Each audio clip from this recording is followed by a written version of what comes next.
Hello friends, SentinalhMC here, and welcome back to our ChromatiCraft tutorial series. In this episode, we're going to take a look at a very useful device for transporting fluids throughout your base and over pretty large distances, using without using large numbers of pipes, which is pretty cool. We're also going to take a look at some more aspects of these crystal blooms. So Reka informed us through a comment that these crystal blooms have a maximum crystal output over time. That's why, even though I was using a growth accelerator to massively increase their growth speed, they still weren't giving me very many crystals. That's because they're programmed to not do that. So they can only produce so many crystals over a given amount of time, regardless of how quickly they grow based on things like growth boosters. But there are also other aspects of these crystal blooms. There are actually several types of crystal seeds that you can acquire. So by default, you craft these standard asvesti crystal seeds, like we did. But some of the seeds that you get out of the bushes are impure. And these impure seeds, they don't do anything. They don't produce seeds. They don't produce crystals. They're apparently just for decorative purposes. Impure seeds will not produce you crystals. You can see the difference between the plants as well. The standard ones have little sparks of color on them, little energy sparks. The impure ones do not. There's also another kind, and that's enriched. As you're getting seeds out of these bushes, you'll sometimes acquire an enriched seed. And when you plant that, it's got a lot more of a glow to it. It's got, instead of intermittent little bursts of energy, it emits constantly these little particles. So that's the enriched ones. And I believe that the enriched ones, which I've planted over here, have a higher likelihood of providing you with crystals. So let's go into survival just to make sure that I actually get stuff. Alright, so we've got like 2 of these crystal shards, 59 of these. I doubt we're going to get boosted ones out of this, but in case we do. Alright, so we grabbed some seed. This is an impure one. See, it says plants a sterile plant for decoration only. The ones that I pulled out of the creative mode inventory didn't say that, but these ones do say that. Alright, so I'm harvesting these, I didn't acquire any crystals. Did I acquire any enriched seeds? I don't believe I did. I have a full stack and I don't have any extras. And now I've been told by someone that if you plant them in a 3x3 like this, then you can get a higher tier seed out of the center one called a primal seed, but I haven't been able to do that myself, so I don't want to say for sure that that's the case because I haven't heard from Reka either. But there you go. You can get these enriched seeds, which will plant better plants. Pretty cool. So let's go back to creative mode, and now we're going to talk about the fluid link anchor. So if we go into our book and we go over to rune crafting, then we can see right here the fluid link anchor. And what its entry talks about is there must be a better way to transport all these different fluids around the place, without all these different pipes floating around. And so now this is all about. And it says positive pressures push fluids, negative pressures pull. And I'll explain what that means in a moment.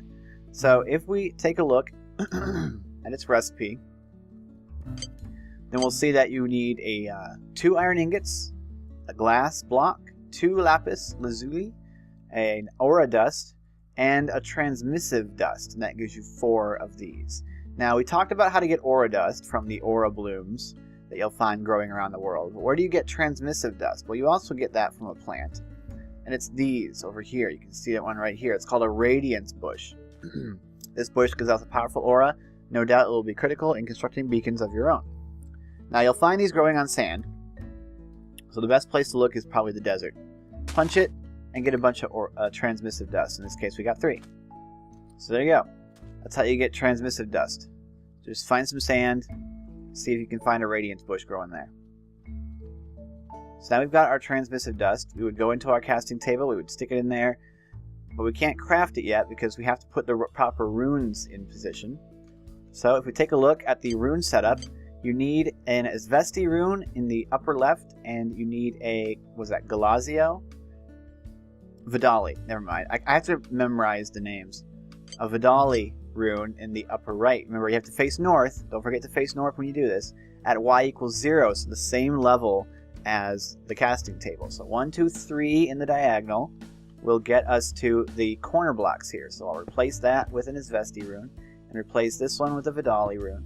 And now if we go into our casting table, we can make the fluid link anchor. So I'll grab my elemental manipulator and I'll right click on it. Cool music. And now we have 4 of these fluid link anchors. I already had 3 from earlier. So how do you use these?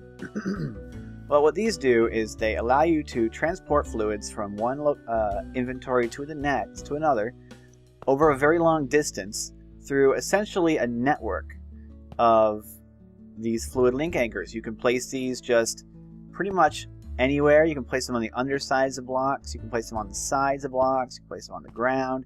You can stick these things all over the place. But you'll need to place them at least on a block that contains liquid. So in this case, we're using a reservoir of water from RotaryCraft. And at some point, a block that can accept that liquid. So in this case, I got them right next to each other so you can see them. And there's a white line. You see that white line? That means that those two can communicate with each other. These have a maximum range. I'm pretty sure it's like a really long range. I'm not exactly sure what the max range is, but you can chain these together and use ones on the ground as like connection points and relays so that you can, you know, move the signal really far. If you watched if you've seen our Revolution 3 on the New World on the server, then Shiva is making heavy use of these throughout his area. The beams are all over the place, and they're using these to move around the fluids. So once you place these on your fluid source and the thing that you want to get the fluid, you just need to configure their GUI a little bit. So if I right click on this one, you can see there's a bunch of slots in the top as well as a pressure reading. The slots in the top are for filtering which liquids will actually be used or produced by the block. So in this case, I would put water up here, and in this case over here, I would also put water because I want water to go into this inventory, whether it's a tank or a reservoir or an actual machine. But you can see that no liquid is moving. This is still empty. That's because we have to configure the pressure. This determines not only which direction fluids travel, but also how much of it travels. So let's take a look.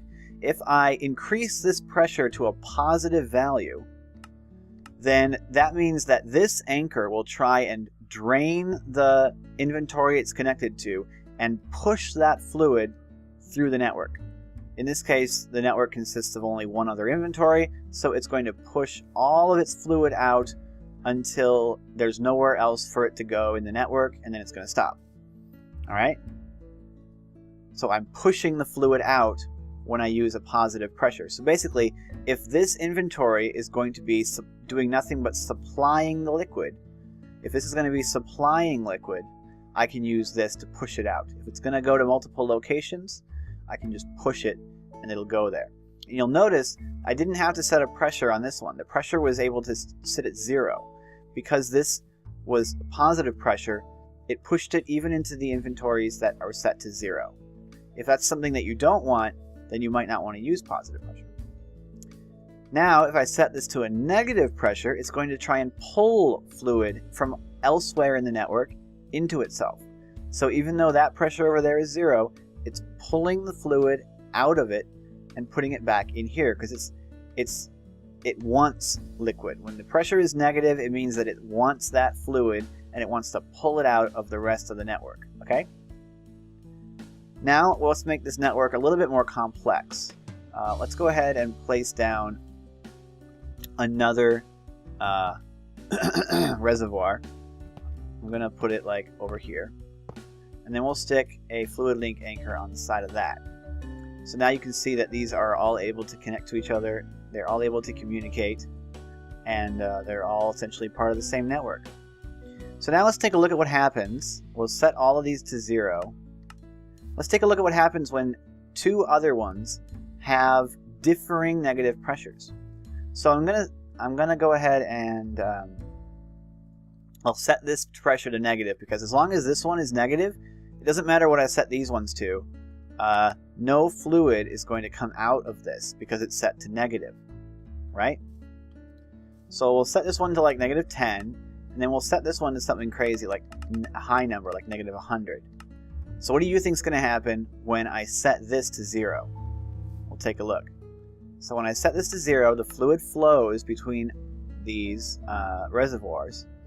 This one will drain out, and once this one has drained its 64,000 millibuckets of water, we'll take a look at how much each of these other ones have. So this one actually grabbed all of it, and this one actually has nothing. How come that happened? Oh yeah, that happened because I was dumb and I forgot to put water buckets up here. So this fluid link anchor wasn't accepting any fluid for its inventory because I stupidly forgot to set up this water bucket. So that's important. Make sure you don't do that, otherwise you look like an idiot on the internet. So let's set that back to 0. Let's reset this.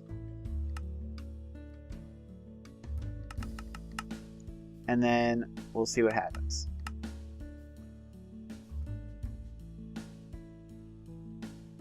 So as you can see, because this one was negative and this one was at 0, even though this one was set to push, all the fluid went over here because this has a higher negative pressure.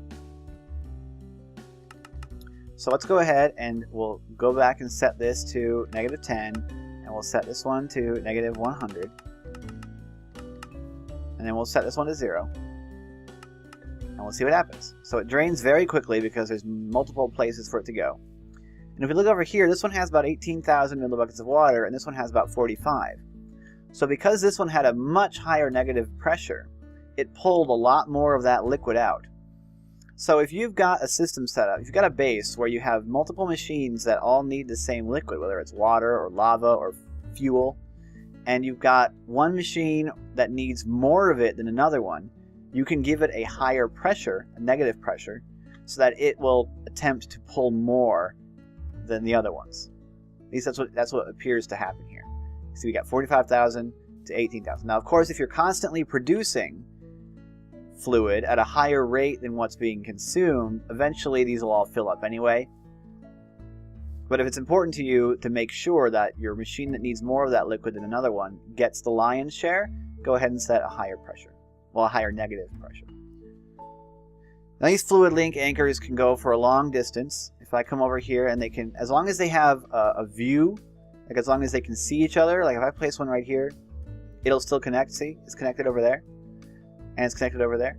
If I go over here and I plop one like right here,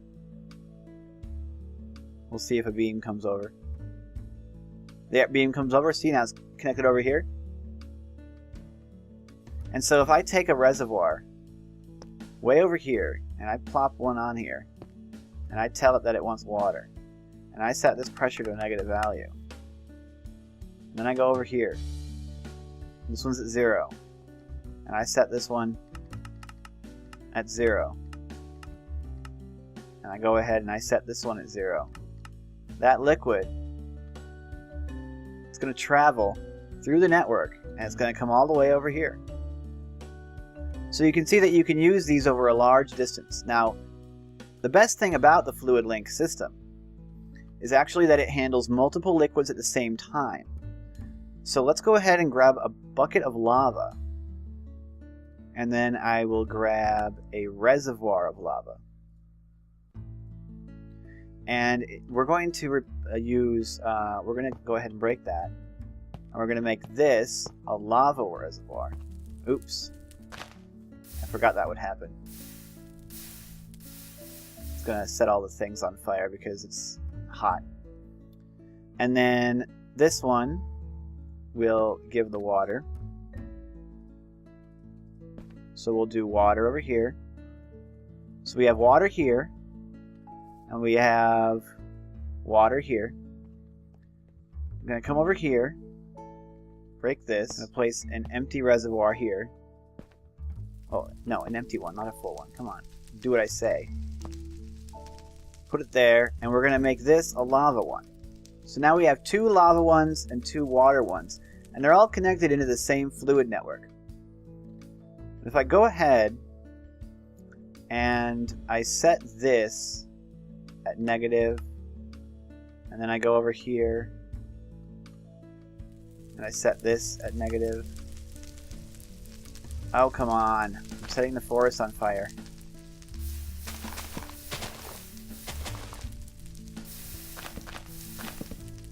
Don't burn the rainbow forest down. Come on. Let's avoid that. Alright, how come this one isn't getting any lava?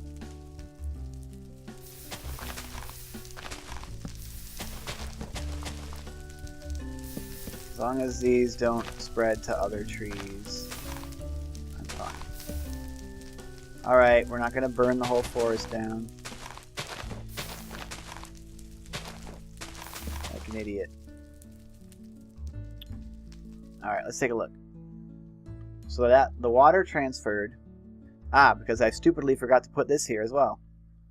So the lava is able to chain through the fluid link anchors that only accept water from themselves, and the lava is able to get over here. So it doesn't. So as long as you have, you can use up to 6, 7, 8, 9, well, 1, 2, 3, 4, 5, 6, 7 different fluids through the same fluid network. But you can actually use more than that, because all you really need is a couple of them with different ones, and you can put the same. You can put multiple liquids on the same fluid link anchor, but that's really only going to work if the machine that you're running takes multiple fluids. So that's really sweet. So these are really cool. They're highly configurable and a very good way to transport fluids through your base if you don't want to run a bunch of pipes. They're not that expensive, and you get them very early on, and they're really great. So it's like a pipe that can take all the different fluids at once. Pretty cool. So I hope you guys have enjoyed this episode.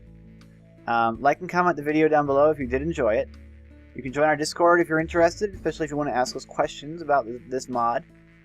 Shiva would be a good person to ask on the Discord if you had questions. Although he might not like me saying that, because now he's going to get questions. Probably not. I don't know. And yeah, thanks so much for sticking with me. In case you don't know, I recently acquired a full-time job.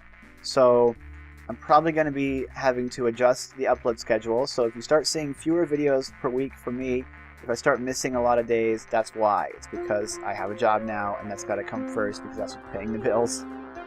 But I love making videos for you guys, so that's not going to stop. It just might have to be reduced. We'll see. So anyway, thanks again. I'm SentinalH, and I'm signing out.